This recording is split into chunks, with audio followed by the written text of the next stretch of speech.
హిందూ ధర్మాన్ని హిందూ దేవతల్లో అవమానించిన దుర్మార్గులు ఎన్కౌంటర్ చేసిన తప్పులేదని ఆర్మూర్ బీజేడీఎం నేతలు అన్నారు. ఆర్మూర్ అంబేద్కర్ చౌరస్తా వద్ద హిందూ ధర్మ ద్రోహుల దిష్టిబొమ్మను దగ్ధం చేసిన బీజేడీఎం నేతలు మరింత పెద్ద సంఘటన జరిగిన ఆర్మూర్ ఎమ్మెల్యే జీవన్ రెడ్డి గాని స్పందించకపోవడం దారుణమని అన్నారు.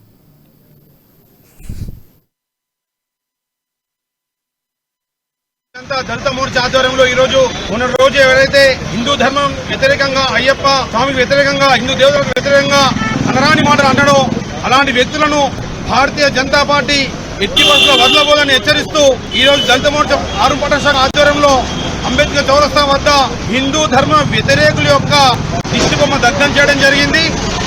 నేను ప్రఖండ హిందువుని, నేను గట్టి హిందువుని చెప్పుకున్నటువంటి మా ముఖ్యమంత్రి కేసీఆర్ ను మేము ప్రశ్నిస్తా ఉన్నాం.